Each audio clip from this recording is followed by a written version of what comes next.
Hey, so Kyle Metzger here, back in the Phoenix, back in the garage, doing a little planning, getting stuff ready for Okeechobee, stop number 1 of the Opens.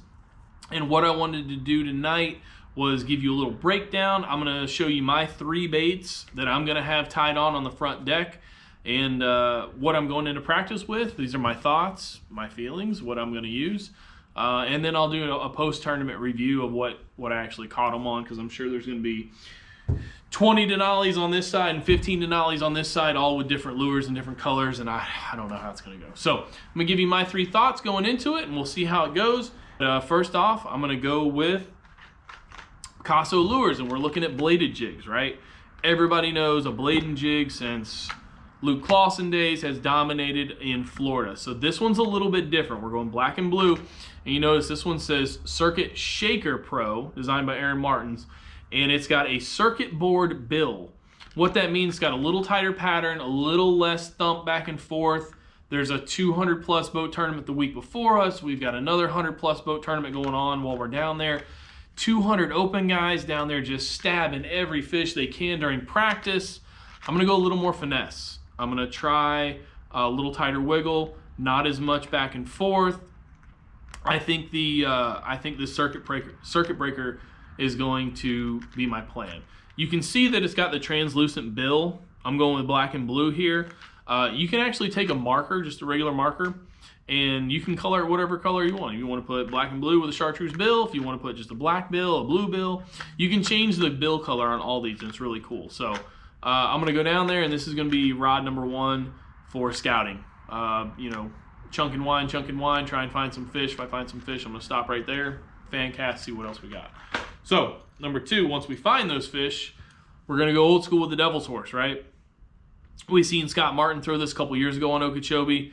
It is an old school staple. I can say kids now, these kids aren't going to go straight to this in their boat.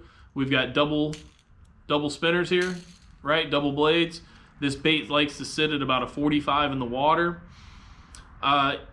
It's mostly around bedding fish, which we're going there into January, February. Depending on water temp, I think there's still going to be some spawners for sure. You can give it a slight pull, a hard pop, whatever you want, but that bait just sits there and hovers. And if you're talking 2-3 feet of water and that bait's 3 inches under the water, sitting there staring them in the face, that's a great bait to just annoy fish. And even if it gets cold, Florida doesn't get cold, it gets freezing down there. Trust me, I've been down there fishing tournaments where I've got ice in my rod tips.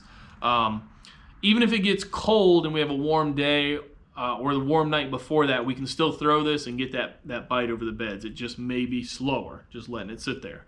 I'm going to throw a 20-pound monofilament vicious leader, approximately foot 17 inches long, just long enough to cast, a 65-pound vicious no fade braid. The reason for that is there's a lot of stuff down there right now, a lot of submerged vegetation. I don't want that fish getting down there, getting these front 2 or that front hook down in something. I can't get them out. I want to have a little more control. That's a lot of treble hooks to be dealing with. I like boat flipping, so I don't want to be dealing with straight monofilament and fighting them at the side of the boat and putting all these hooks in my hand. But anyways, I think this is going to be a player. This is going to be on the front of my deck on game day, so we'll see. We'll give it a try. Last but not least, you can't go to Florida without having a big old boatload of these, your stick bait, right? Your stick worm. These are 6-inch Wise Guy tackle stogies. We've got our traditional black and blue, black with blue tail, whatever you prefer. I don't know. I haven't noticed a difference. That's just what I have. That's what I like to use. But now this color, this is called Crooked Politician.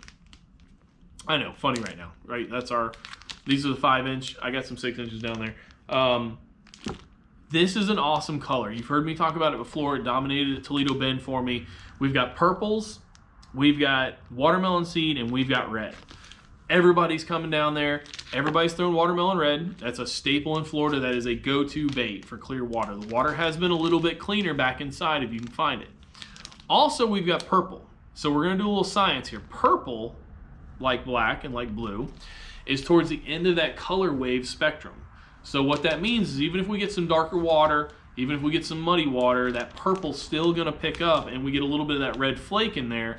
So scientifically speaking, I like throwing purple for all conditions of water. It can be seen in obviously clear water, And if the water gets dirty or muddy or cloudy, we can throw purple, and it's still going to be in that wavelength. It's still going to show up to fish. That's a killer. That's a killer color from Wise Guys Tackle. I haven't seen it in many other brands. So those are my 3 baits. I'm going to go with the bladed jig, our Circuit Breaker Pro. We're going to go with our 6-inch stogie. 1/4 ounce Picasso tungsten on that. I hope I don't have to go lighter. I really don't want to finesse fish down there around all these boats, but if it comes to it, I will. And our Devil's Horse, old school, right? We're gonna show these kids up. We're gonna put what I had in my grandpa's tackle box to use this week. So yeah, looking forward to it. Can't wait. Let me know in the comments below if you think these are good baits, bad baits. Give them a check out online, and let me know. So that's our 3 baits. Thanks for watching, and stay tuned.